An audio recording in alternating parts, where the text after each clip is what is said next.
আগামী জুলাই মাসে জুলাই সনদ তৈরির লক্ষ্য ঐক্যমত্য কমিশনের। মৌলিক কিছু বিষয়ে ভিন্নমত থাকায় আলোচনা দীর্ঘ হচ্ছে বললেন আলী রিয়াজ। দেশের স্বার্থে সব দলকে এক হওয়ার আহ্বান।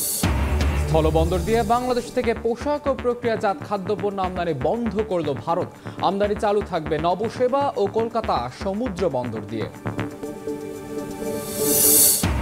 ঋণের 10% খেলাপি হলে লভ্যাংশ ঘোষণা নয়, কেন্দ্রীয় ব্যাংকের এমন সিদ্ধান্ত স্বৈরাচারী বলছেন মালিকরা। দুর্বল ব্যাংকের লভ্যাংশ ঘোষণার নৈতিক ভিত্তি নেই মত বিশেষজ্ঞের। অপারেশন সিঁদুর শুরুর আগে পাকিস্তানকে জানানো হয়েছিল, পররাষ্ট্রমন্ত্রীর বক্তব্যে তোলপাড় ভারত। দেশের সঙ্গে বিশ্বাসঘাতকতা, ক্ষুব্ধ প্রতিক্রিয়া রাহুল গান্ধীর। এবং সাফ অনূর্ধ্ব 19 চ্যাম্পিয়নশিপে আজ মুখোমুখি হবে বাংলাদেশ ভারত। শিরোপা অক্ষুণ্ণ রাখার লক্ষ্য লাল সবুজ বাহিনীর। ঘরের মাটিতে ট্রফি রেখে দিতে বদ্ধপরিকর স্বাগতিকরা।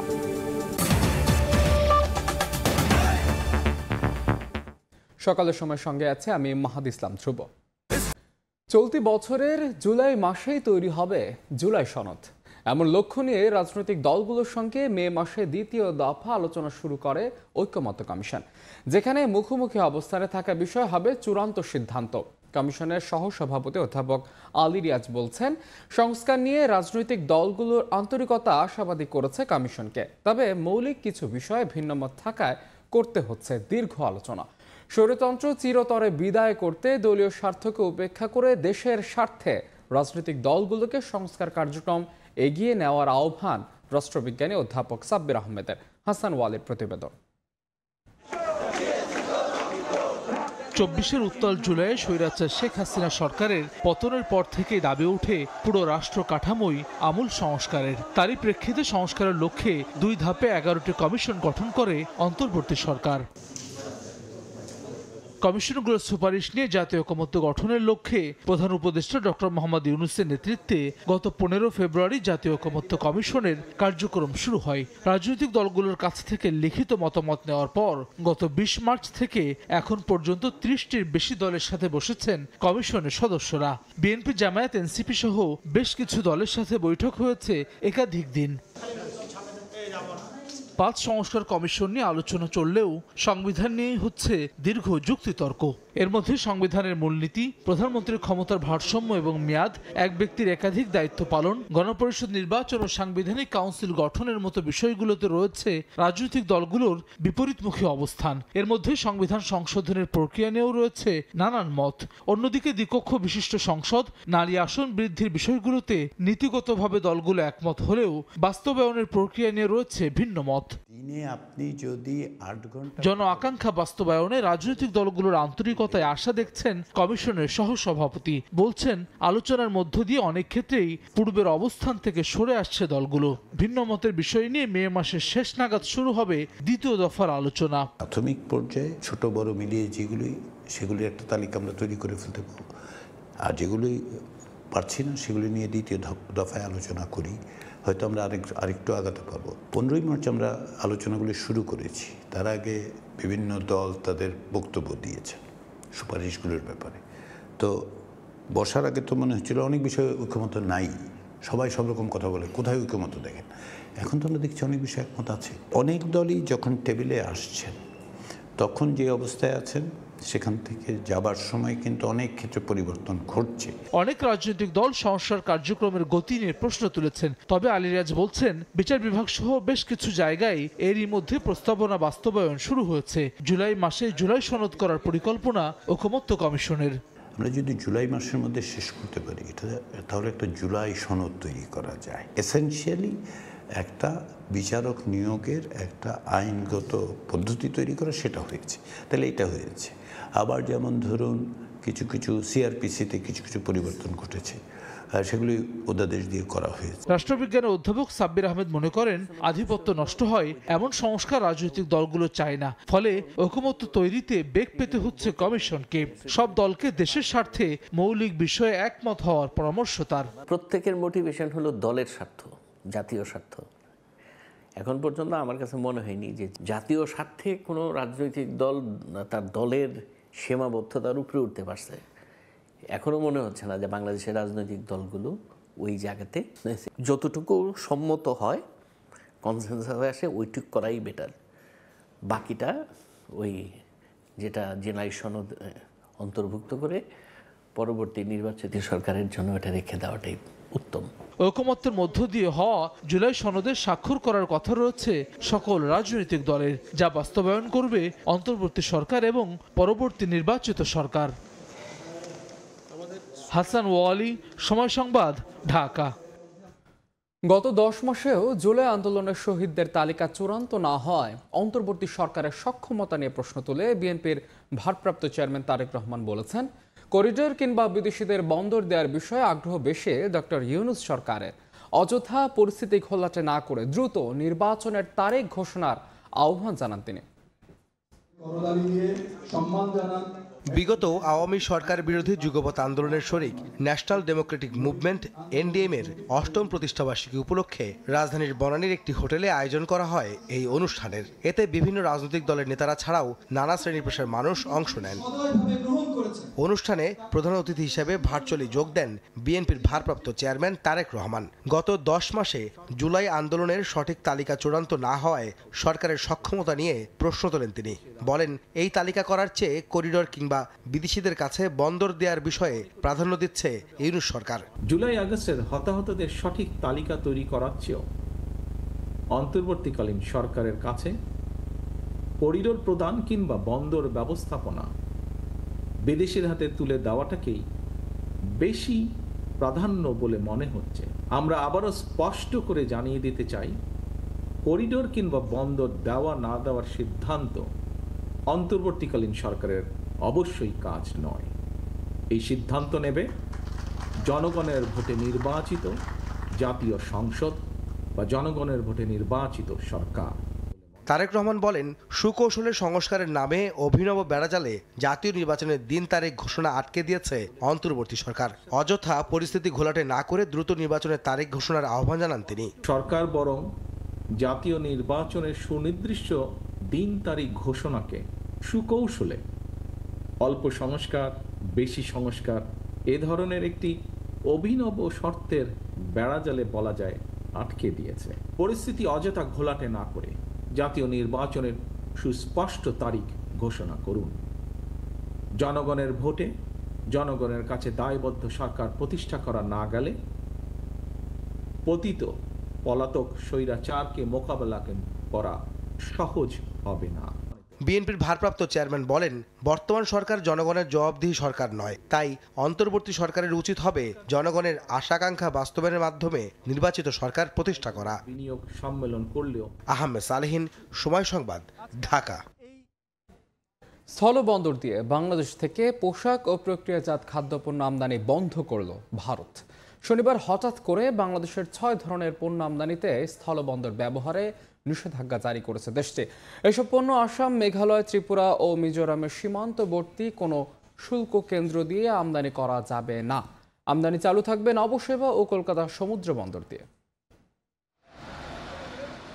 গেল মাসে ভারতীয় স্থলপথ ব্যবহার করে বাংলাদেশ থেকে তৃতীয় দেশে পণ্য পাঠানোর জন্য ট্রান্সশিপমেন্ট সুবিধা বন্ধ করে দেয় ভারত। এবার স্থলবন্দর দিয়ে বাংলাদেশ থেকে পোশাক ও প্রক্রিয়াজাত খাদ্যপণ্য আমদানি বন্ধ করল দেশটি। ভারতের বৈদেশিক বাণিজ্য দপ্তর শনিবার জানায়, এখন থেকে কেবল কলকাতা ও নবসেবা সমুদ্র বন্দর ব্যবহার করে ভারতীয় ব্যবসায়ীরা এই পণ্য আমদানি করতে পারবেন। নিষেধাজ্ঞার আওতায় রয়েছে তৈরি পোশাক, প্রক্রিয়াজাত খাদ্য, ফল ও জুস, তুলা, প্লাস্টিক ও পিভিসি সামগ্রী এবং কাঠের আসবাবপত্র। এসব পণ্য আসাম, মেঘালয়, ত্রিপুরা ও মিজোরামের সীমান্তবর্তী কোনো শুল্ক কেন্দ্র দিয়ে আমদানি করা যাবে না, এমনকি পশ্চিমবঙ্গের ফুলবাড়ি ও চ্যাংরাবান্ধা দিয়েও নয়। তবে মাছ, এলপিজি, ভোজ্য তেল ও পাথরের গুঁড়া আমদানির ক্ষেত্রে কোনো বিধিনিষেধ নেই। একই সঙ্গে নেপাল বা ভুটানের উদ্দেশ্যে বাংলাদেশ থেকে ভারত হয়ে পণ্য পরিবহনের ওপরও নিষেধাজ্ঞা প্রযোজ্য নয়। 2023 সালে ভারতের বাজারে বাংলাদেশে তৈরি পোশাক রপ্তানি হয়েছে প্রায় $700 মিলিয়ন। এর 93% এসেছে স্থলবন্দর দিয়ে। মালিহা সুহরওয়ার্দী, সময় সংবাদ। 10% বেশি খেলাপি ঋণ থাকা ব্যাংকগুলো লভ্যাংশ ঘোষণা করতে পারবে না। কেন্দ্রীয় ব্যাংকের এমন সিদ্ধান্তে তীব্র আপত্তি মালিকদের। বলেন, ঋণের বিপরীতে যথাযথ সঞ্চিতি রাখতে পারলে লভ্যাংশ দেওয়ার সুযোগ থাকা উচিত। তবে যেসব ব্যাংক খেলাপির কারণে মূলধন সংকটে, সেগুলোর লভ্যাংশ ঘোষণার অধিকারই নেই বলে মত বিশেষজ্ঞদের। সাইফুল ইসলামের রিপোর্ট। প্রধান পুঁজিবাজার ঢাকা স্টক এক্সচেঞ্জে ৩৬টি ব্যাংক তালিকাভুক্ত। এর মধ্যে ১২টি ব্যাংকের খেলাপি ঋণের পরিমাণ মোট বিতরণ করা ঋণের ১০% বেশি। ১৩ মার্চ কেন্দ্রীয় ব্যাংকের দেয়া নতুন নির্দেশনায় এসব ব্যাংক লভ্যাংশ দিতে পারবে না। এতে দুশ্চিন্তায় সাধারণ বিনিয়োগকারীরা। আমার ইচ্ছা হলো আমার কোম্পানির একটা ইনফরমেশন আমি দিয়ে দিলাম, এটার জন্য আমাকে কোনো দায়বদ্ধতা মুখোমুখি হতে হবে না, এইটা তো হওয়া ঠিক না। ব্যাংক মালিকরা কেন্দ্রীয় ব্যাংকের সিদ্ধান্তকে স্বৈরাচারী তকমা দিচ্ছেন।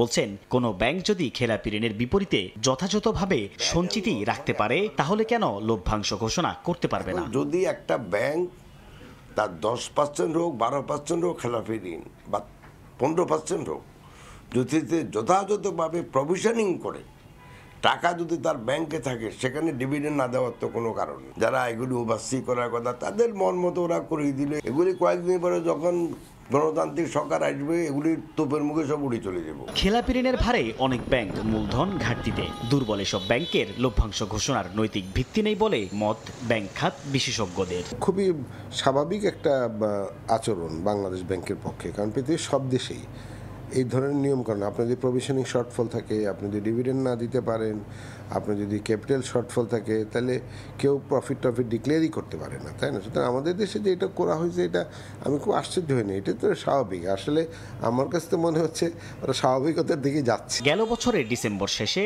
ব্যাংক খাতে খেলাপি ঋণ দাঁড়িয়েছে ৩,৪৫,৭৬৫ কোটি টাকা, যা বিতরণ করা মোট ঋণের ২০% বেশি।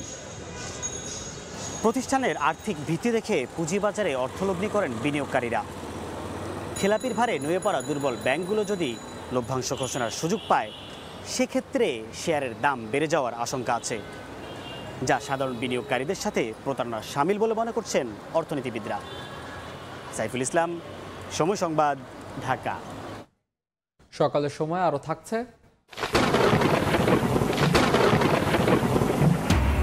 দেশে বজ্রপাতে সবচেয়ে বেশি মৃত্যু সুনামগঞ্জে, 10 বছরের প্রাণহানি 387। বিশাল হাওড় অঞ্চলে প্রয়োজন অনেক লাইটনিং অ্যারেস্টার স্থাপন, ব্যয়বহুল। ঢাকা বিশ্ববিদ্যালয়ের শিক্ষার্থী সাম্য হত্যায় জড়িতদের বিশেষ ট্রাইব্যুনালে দ্রুত বিচার হবে বলে জানিয়েছেন ডিএমপি কমিশনার। শনিবার সন্ধ্যায় ঢাকা বিশ্ববিদ্যালয় প্রশাসনের সঙ্গে ডিএমপির বৈঠক শেষে তিনি জানান, আগামী 1 সপ্তাহের মধ্যে সাম্য হত্যার। এদিকে হত্যা মামলায় 3 আসামির 6 দিন করে রিমান্ড মঞ্জুর করেছেন আদালত। গত মঙ্গলবার রাতে রাজধানীর সোহরাওয়ার্দী উদ্যানে হত্যার শিকার হন ঢাকা বিশ্ববিদ্যালয়ের শিক্ষার্থী ও ছাত্রদল নেতা শাহরিয়ার আলম সাম্য। এ ঘটনায় রাজধানীর শেরেবাংলা নগর থানা এলাকা থেকে গ্রেফতার করা হয় 3 জনকে। পরের দিন তাদের কারাগারে পাঠান আদালত। শনিবার কারাগার থেকে আসামিদের ঢাকা মেট্রোপলিটন ম্যাজিস্ট্রেট আদালতে হাজির করা হয়। মামলার তদন্ত কর্মকর্তা তাদের 10 দিনের রিমান্ড আবেদন করলে আদালত 6 দিনের রিমান্ড মঞ্জুর করেন। এদিকে সাম্য হত্যা মামলার অগ্রগতি নিয়ে শনিবার ঢাকা বিশ্ববিদ্যালয় উপাচার্যের সভাকক্ষে বিশ্ববিদ্যালয় প্রশাসনের সঙ্গে ডিএমপির ঊর্ধ্বতন কর্মকর্তাদের বৈঠক অনুষ্ঠিত হয়।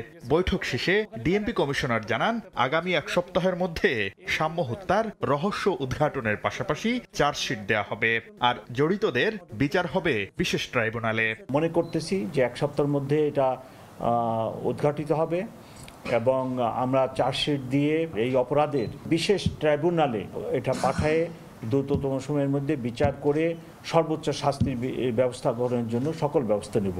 উপাচার্য জানান, অপরাধীদের আইনের আওতায় আনতে যৌথভাবে কাজ করছে বিশ্ববিদ্যালয় প্রশাসন ও পুলিশ। দ্রুততম সময়ে এই মর্মন্তুদ হত্যাকাণ্ডের বিচার যেন আমরা পাই, সেটি পুলিশকে আমরা সহযোগিতা করছি এবং আগামীকালকে আমরা মাননীয় স্বরাষ্ট্র উপদেষ্টার সাথে দুপুর 3টায় একটি বিশেষ সভার আয়োজন করেছি।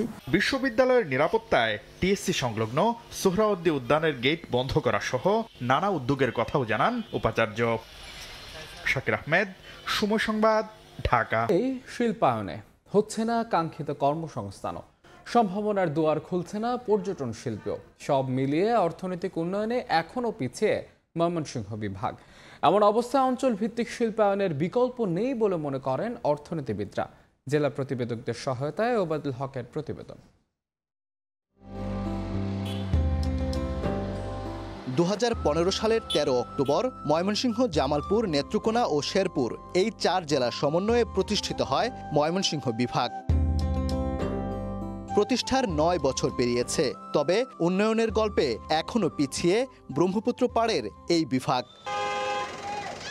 ভালুকা ও ত্রিশালে বেশ কিছু কারখানা গড়ে উঠলেও অন্য উপজেলায় নেই দৃশ্যমান উন্নয়ন। 2018 সালে ঈশ্বরগঞ্জে 200 একর জমিতে বিশেষ অর্থনৈতিক অঞ্চল গড়ে তোলার কথা থাকলেও তা আলোর মুখ দেখেনি দীর্ঘদিনেও। সম্প্রতি বাতিল করা হয়েছে প্রকল্পটি। এতে হতাশ স্থানীয়রা। একটি দেশের সামগ্রিক উন্নয়নের জন্য কিন্তু ইভেন্ট ডেভেলপমেন্ট হওয়া দরকার। বড় বড় কলকারখানা বলেন, ফ্যাক্টরি বলেন, ওগুলো সব ওই সাইডে। ভালুকা অঞ্চলের আসলে যারা মিল ফ্যাক্টরিরা আছেন তারা আসলে ময়মনসিংহমুখী না, তারা সকলেই ঢাকামুখী। জামালপুর, নেত্রকোনা ও শেরপুরেও একই দশা।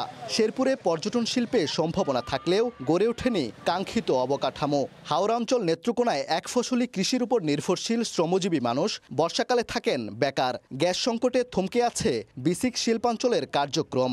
আর জামালপুরে একমাত্র অর্থনৈতিক অঞ্চল গড়ে তোলার 9 বছর পরও কার্যক্রম শুরু হয়নি পুরোপুরি। এখানে 21টা প্রতিষ্ঠান হওয়ার কথা ছিল, শুধুমাত্র একটা প্রতিষ্ঠান হয়েছে।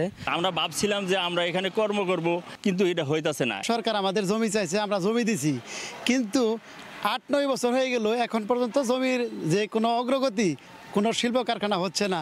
তার জন্য আমরা আরো এখন ক্ষতিগ্রস্ত হচ্ছি। চেম্বার অফ কমার্সের পক্ষ থেকে আমরা জোর দাবি জানাচ্ছি একটা ইকোনমিক জোনের জন্য।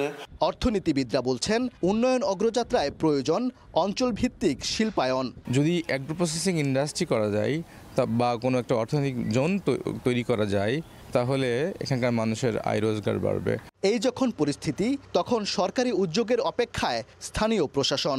যেহেতু এখানে রাস্তাঘাটে এখানে আপনার সমুদ্র সীমা নেই, আমরা যদি রাস্তাঘাটের উন্নয়ন করতে পারি তাহলে এই এলাকায় একটি অর্থনৈতিক জোন করার পরিকল্পনা গ্রহণ করা যেতে পারে। বর্তমান সরকার চেষ্টা করছেন, যদি এরকম কোনো উদ্যোগ গভর্নমেন্ট থেকে নেয় বা আমাদের যদি সুযোগ থাকে, অবশ্যই আমরা উপরে বিষয়গুলো কমিশন স্যারের মাধ্যমে জানানোর চেষ্টা করব। শিল্পায়নের মাধ্যমে উৎপাদন ও কর্মসংস্থান নিশ্চিত করতে ময়মনসিংহ বিভাগে অর্থনৈতিক অঞ্চল গড়ে তোলার দাবি সংশ্লিষ্টদের। ওবায়দুল হক, সময় সংবাদ, ময়মনসিংহ। সুনামগঞ্জের হাওর বিল নদী থেকে মাছ ধরে নিয়ে আসা হয় ওয়েস্টখালী মৎস্য অবতরণ কেন্দ্রে। ছোট বড় নানা দেশীয় মাছ বেচা কেনা চলে এই কেন্দ্রে।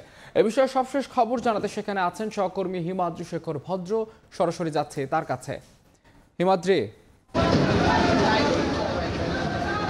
আমি আছি সুনামগঞ্জ শহরের ওয়েস্টখালী মৎস্য অবতরণ কেন্দ্রে। এই অবতরণ কেন্দ্রে আজকে প্রচুর চাষের মাছ উঠেছে, কারণ দেশীয় মাছের উৎপাদন অনেকটা কমে গেছে। কারণ এখন পর্যন্ত সুনামগঞ্জে যে ছোট বড় 137টি হাওর রয়েছে, সেই সমস্ত হাওর এখনো পানিতে পরিপূর্ণ হয়ে ওঠেনি। সেজন্য চাষের মাছেই এখন বাজার মোটামুটি পরিপূর্ণ। আপনারা দেখতে পাচ্ছেন যে ট্রাক ভরে বিভিন্ন চাষের মাছ নিয়ে আসতেছে, এবং তারা, আমরা জিজ্ঞেস করেছিলাম মৎস্য চাষিদের, তারা জানিয়ে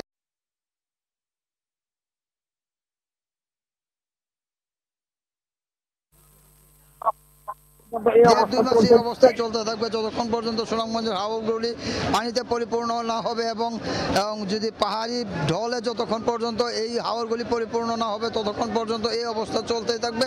আসলে এখন মোটামুটি বলা যায় যে সুনামগঞ্জের দেশীয় মাছের সংখ্যা খুব কমে গেছে, এবং চাষের মাছেই মোটামুটি বাজার ভর্তি রয়েছে। আপনারা দেখতে পাচ্ছেন যে গত অন্যান্য যে কোনো সময়ের থেকে এখন ক্রেতার অবস্থা খুবই কম, এবং জেলার বাইরে থেকে বিভিন্ন জায়গা থেকে মাছ নিয়ে আসছে ট্রাক ভর্তি করে। এখানে আসলে দেশি মাছ বলতে যেটা বোঝা যায় সেটা এখানে নাই, কারণ এখানে সবই পুকুরের মাছ বা খামারের মাছ। চাষিরা মাছ নিয়ে আসছেন, এবং দেশি মাছ পেতে আপনাদের আরো 1 থেকে 2 মাস অপেক্ষা। পাইকারি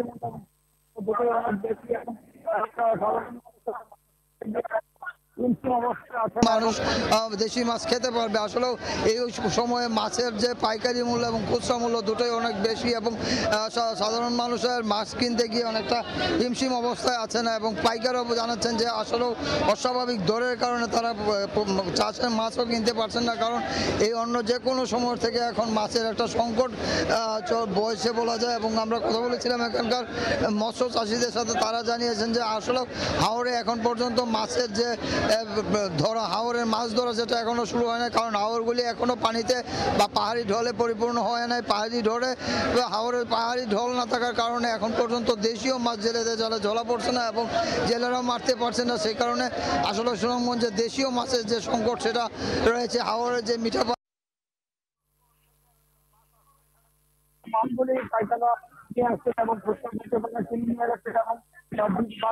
অন্যান্য জেলা থেকে সাতক্ষীরা, ময়মনসিংহ, খুলনা এবং যশোর থেকে মাছ আসছে এখানে। সেই সমস্ত মাছগুলি পাইকাররা নিয়ে আসছেন এবং খুচরা বিক্রেতারা কিনে নিয়ে যাচ্ছেন এবং খুচরা বাজারে বিক্রি করছেন এবং মাছের দাম অত্যন্ত বেশি থাকার কারণে আসলে প্রতিটি মাছের দাম কেজিতে 1 থেকে 150 টাকা করে বেশি এবং লোকজন জানিয়েছেন যে এই হাওরগুলি পানিতে পরিপূর্ণ না হওয়ার আগে, অর্থাৎ হাওরে মাছ ধরা শুরু হওয়ার পরেই এই মাছের দাম এবং মাছের আমদানি বাড়বে। তো এই ছিল সুনামগঞ্জের ওয়াসখালী মৎস্য আড়ত থেকে সবশেষ।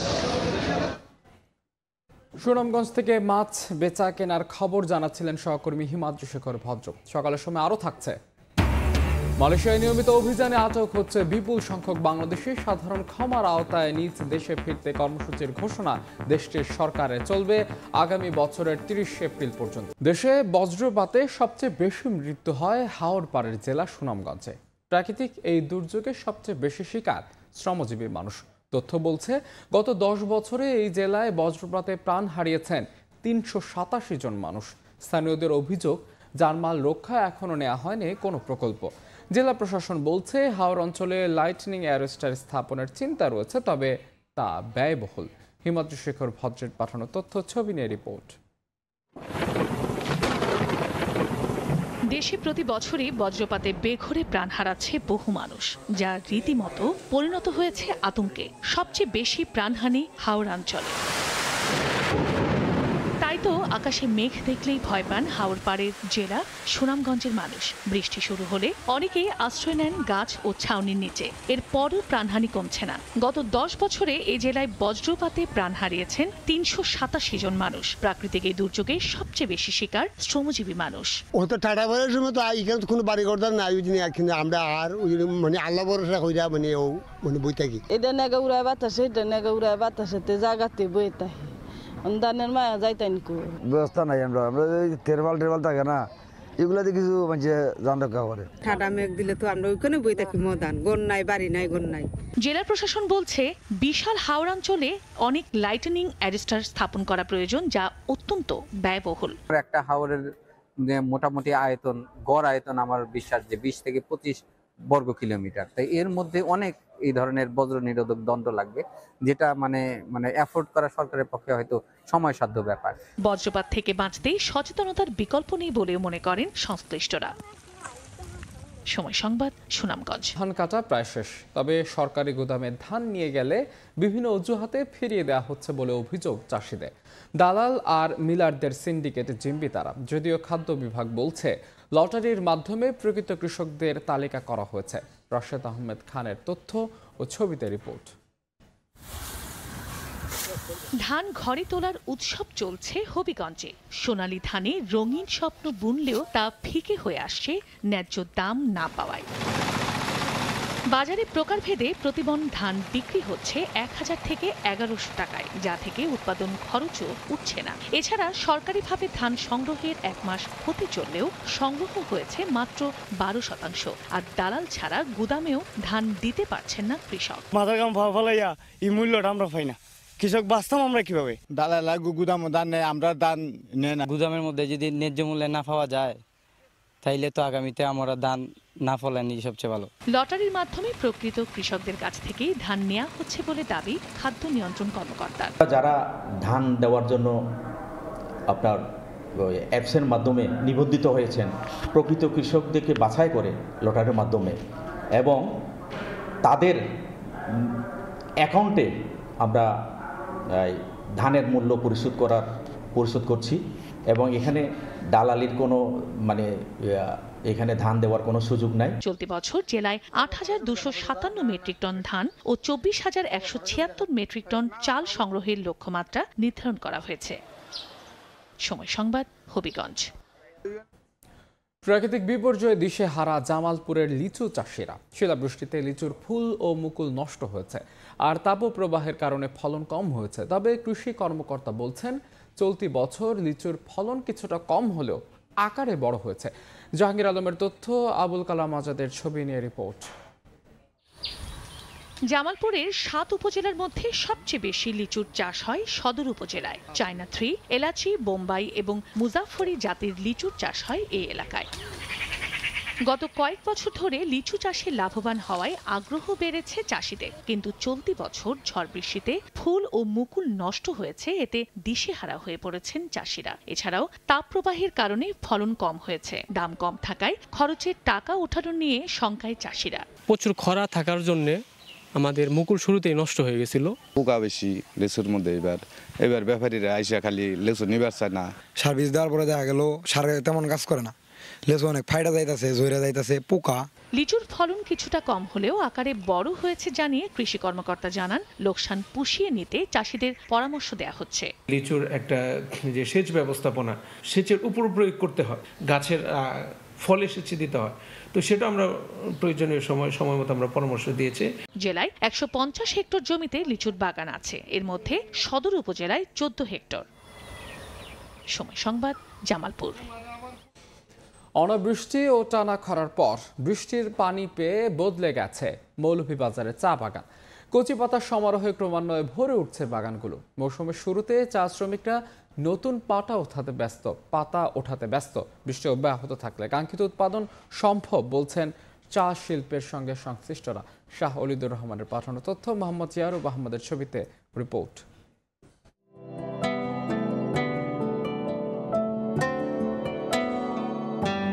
পাহাড় টিলায় সবুজের হাতছানি। বৃষ্টির পানি পেয়ে বদলে গেছে মৌলভীবাজার জেলার চা বাগানগুলো। মৌসুমের শুরুতে কচি পাতা ওঠাতে ব্যস্ত নারী শ্রমিকেরা। যে যত বেশি চা পাতা ওঠাবেন তিনি ততই লাভবান হবেন, তাই চলছে বিরামহীন কাজ। চলতি বছরের দীর্ঘস্থায়ী খরায় চা বাগানের চারাসহ অনেক গাছের বেশ ক্ষতি হয়েছে। তবে সাম্প্রতিক বৃষ্টিতে ক্ষতিগ্রস্ত গাছগুলোতে নতুন করে পাতা গজিয়েছে। এবছর গেল বছরের তুলনায় কচি পাতা অনেক কম। এতে শ্রমিকরা যেমন পাতা কম পাচ্ছেন, তেমনি উৎপাদন মৌসুমে পর্যাপ্ত পাতার অভাবে চালু হয়নি জেলার অধিকাংশ বাগানের কারখানা। খরা কারণে চারা আমাদের শুকায় গেছিল, শুকানিতে এখন বৃষ্টি হওয়াতে চারা কিছু পাতি হয়েছে। 15 কেজি 12 কেজি এইভাবে পাতি দিতেছি। বৃষ্টি যদি আগে হতো তো আমরা এখন বর্তমানে পাতা বেশি পাইতাম, তো আমাদের কারখানাটাও চলতো। এখন পাতা না পাওয়াতে আমরা কারখানা অনেক বন্ধ আছে। সামনের মাসগুলোতে বৃষ্টিপাত আরো বাড়লে চায়ের উৎপাদন বাড়ার সম্ভাবনা এবং গুণগত মানও ঠিক থাকবে বলছেন চা শিল্প সংশ্লিষ্টরা। অনেকগুলা চা বাগানে অনেকগুলা গাছ পড়ে গিয়েছিল, সেই জন্য বিহাইন্ডে চলে গিয়েছিল, কিন্তু ইতিমধ্যে যেহেতু কন্টিনিউ বৃষ্টি হচ্ছে, আমরা আশাবাদী উৎপাদন বাড়বে। আশা অনুরূপ বৃষ্টি হচ্ছে না, আরও বৃষ্টি হওয়া প্রয়োজন। বৃষ্টি হইলে আশা করি আমাদের চা প্রোডাকশন বর্ধিত হবে। আগামী মাসগুলোতে পর্যাপ্ত বৃষ্টিপাত ও সানলাইট দুইটাই পাই, তাহলে আমরা হয়তো কভার করতে পারবো। বাংলাদেশ চা বোর্ডের তথ্য মতেই চলতি বছর 10 কোটি 30 লাখ কেজি চা উৎপাদনের লক্ষ্যমাত্রা নির্ধারণ করা হয়েছে। সময় সংবাদ, মৌলভীবাজার। দেখছেন সকালের সময়। দেশের বাইরের খবর। ভারতের পররাষ্ট্রমন্ত্রী এম জয়শঙ্করের বিরুদ্ধে অপারেশন সিঁদুর শুরু হওয়ার আগে পাকিস্তানকে সতর্ক করে দেওয়ার অভিযোগ করেছেন কংগ্রেস নেতা রাহুল গান্ধী। পররাষ্ট্রমন্ত্রীর এমন উদাসীনতার কারণেই ইসলামাবাদ বেশ কয়েকটি ভারতীয় বিমান ধ্বংস করতে সক্ষম হয়েছে বলে দাবি রাহুলের। এই ঘটনাকে বেইমানের শামিল বলে আখ্যা দিয়েছে আরেক বিরোধী দল আম আদমি পার্টি। যদিও ভারত সরকারের দাবি পররাষ্ট্রমন্ত্রীর বক্তব্যকে ভুলভাবে প্রচার করা হচ্ছে। 9 কিলোমিটার দূর হ্যাঁ। ভারত পাকিস্তানের সীমান্তে অপারেশন সিঁদুর নামের সামরিক অভিযানের আগে কি পাকিস্তানকে আগাম জানানো হয়েছিল? এই প্রশ্ন নিয়ে এখন উত্তপ্ত ভারতের রাজনৈতিক পরিস্থিতি। এর আগে নয়াদিল্লির সঙ্গে সংঘাতে একাধিক ভারতীয় বিমান ভূপাতিতের দাবি করে ইসলামাবাদ। এবার সেই দাবিকেই যেন সত্য প্রমাণিত করলেন ভারতের বিরোধী দল কংগ্রেসের নেতা রাহুল গান্ধী। সামাজিক যোগাযোগ মাধ্যমে দেশটির পররাষ্ট্রমন্ত্রীকে ভারতের যুদ্ধ বিমান হারানোর জন্য দায়ী করেন তিনি। সামাজিক যোগাযোগ মাধ্যমে একটি ভিডিও ফুটেজ প্রকাশ করেন রাহুল। সেই ভিডিওতে পররাষ্ট্রমন্ত্রী এস জয়শঙ্কর বলেন, অপারেশনের শুরুতেই পাকিস্তানকে সতর্কবার্তা দেওয়া হয়েছিল। তাদের জানানো হয়েছে সন্ত্রাসী লক্ষ্যবস্তুতে হামলা হবে, কিন্তু পাকিস্তানের সেনাদের সরাসরি টার্গেট করা হবে না। তবে রাহুল গান্ধী তার এই বক্তব্যকে দেশের বিরুদ্ধে বিশ্বাসঘাতকতা হিসেবে আখ্যায়িত করেছেন। তিনি সামাজিক যোগাযোগ মাধ্যমে প্রশ্ন তুলেছেন, পাকিস্তানকে আগাম জানিয়ে কতগুলো যুদ্ধবিমান হারালো ভারত? এই ঘটনায় আম আদমি পার্টিও মুখ খুলেছে। রাজ্যসভার এমপি সঞ্জয় সিং বলেছেন, এটি দেশের সেনাবাহিনীর প্রতি বেইমানির শামিল। পাকিস্তানকে আগেই জানানো মানে জাতীয় নিরাপত্তার জন্য ভয়াবহ ব্যর্থতা। যদিও ভারতের সরকারি তথ্য অফিস পিআইবি দাবি করেছে, জয়শঙ্কর কখনোই অপারেশনের আগে পাকিস্তানকে জানিয়েছে এমন কথা বলেননি। এটি ভুলভাবে প্রচার করা হচ্ছে। বিজেপি অভিযোগ করেছে বিরোধীরা বিভ্রান্তিকর খবর ছড়াচ্ছে। পররাষ্ট্র মন্ত্রণালয়ও বলেছে সত্যিকারের বক্তব্য বিকৃত করে প্রচার করা হচ্ছে। মালিহা সুহরওয়ার্দী, সময় সংবাদ। মালয়েশিয়ায় ক্রমেই বাড়ছে অনথিভুক্ত অভিবাসী কর্মীর সংখ্যা। দেশটির অভিবাসন বিভাগের নিয়মিত অভিযানে বিপুল সংখ্যক প্রবাসী বাংলাদেশিকে আটক করা হলেও বিরাট একটি অংশ রয়ে গেছে মালয়েশিয়ার অভিবাসন পুলিশের ধরাছোঁয়ার বাইরে। তাদেরকে সাধারণ ক্ষমার আওতায় স্বেচ্ছায় নিজ দেশে ফিরতে অভিবাসী প্রত্যাবাসন কর্মসূচি নামে একটি প্রোগ্রামের ঘোষণা দিয়েছে মালয়েশিয়া সরকার। 19 মে থেকে শুরু হয়ে আগামী বছরের 30 এপ্রিল পর্যন্ত চলবে এই কর্মসূচি। মালয়েশিয়া থেকে মোহাম্মদ আব্দুল কাদেরের রিপোর্ট। 2025 সালকে অবৈধ অভিবাসীদের বিরুদ্ধে এনফোর্সমেন্ট বর্ষ হিসেবে ঘোষণা করেছে মালয়েশিয়া সরকার। সেই সঙ্গে অবৈধ অভিবাসীদের ধরতে বিদেশি নাগরিকদের হটস্পটে বড় আকারে অভিযান পরিচালনার নির্দেশ দিয়েছেন স্বরাষ্ট্রমন্ত্রী দাতুক সেরি সাইফুদ্দিন নাসুসন ইসমাইল। চলমান অভিযানে বিপুল সংখ্যক অভিবাসী আটক হলেও এখনও বড় একটি অংশ রয়ে গেছে ধরাছোঁয়ার বাইরে। তাদেরকে সাধারণ ক্ষমার আওতায় স্বেচ্ছায় নিজ দেশে ফিরতে অভিবাসী প্রত্যাবাসন কর্মসূচি নামে একটি প্রোগ্রামের ঘোষণা করেছে মালয়েশিয়া সরকার। শেষ মুহূর্তের জন্য অপেক্ষা না করে ইমিগ্রেশনের কাউন্টার ভিড় এড়াতে দ্রুত সাধারণ ক্ষমা কর্মসূচিতে অংশগ্রহণের আহ্বানও জানানো হয়েছে। স্থানীয় সময় শুক্রবার এক বিবৃতিতে এই ঘোষণা দেন দেশটির স্বরাষ্ট্রমন্ত্রী। এতে বলা হয়, চলতি মাসের 19 মে থেকে শুরু হয়ে এ সুযোগ থাকবে আগামী বছরের 30 এপ্রিল পর্যন্ত।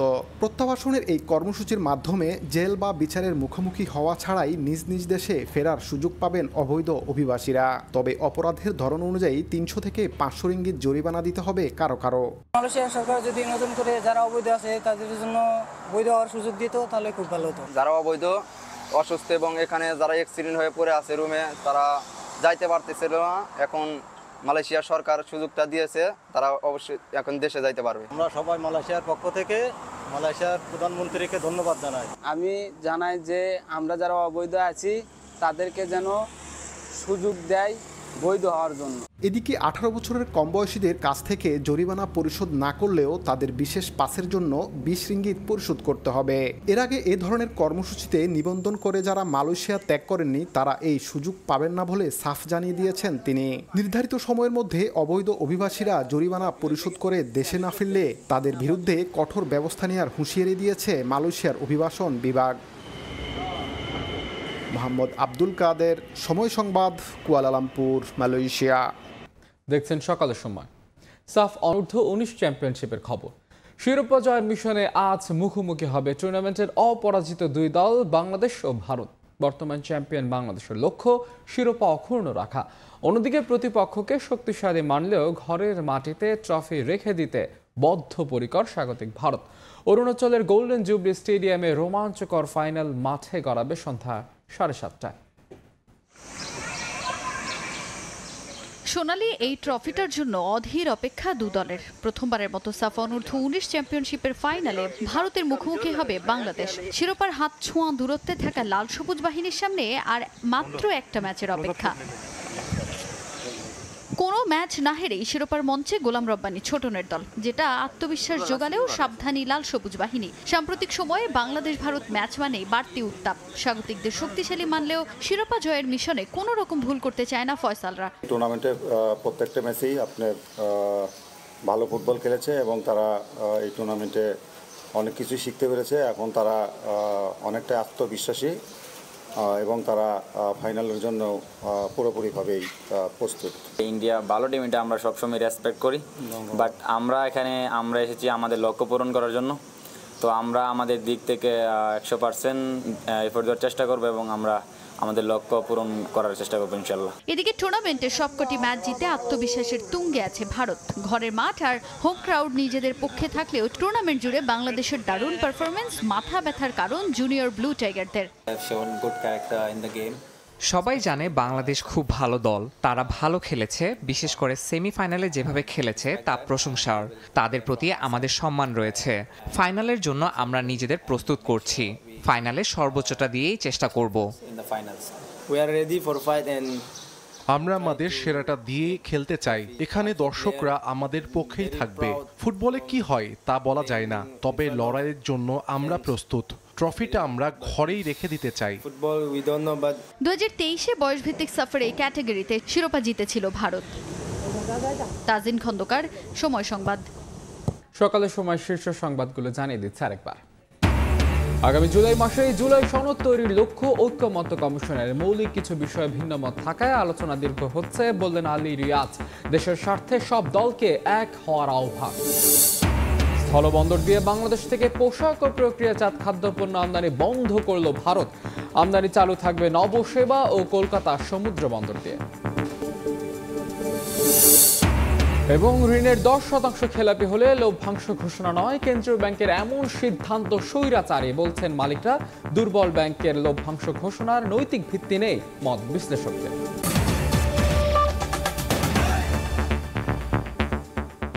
এই ছিল সকালের সময়, সঙ্গে থাকুন সময়ের।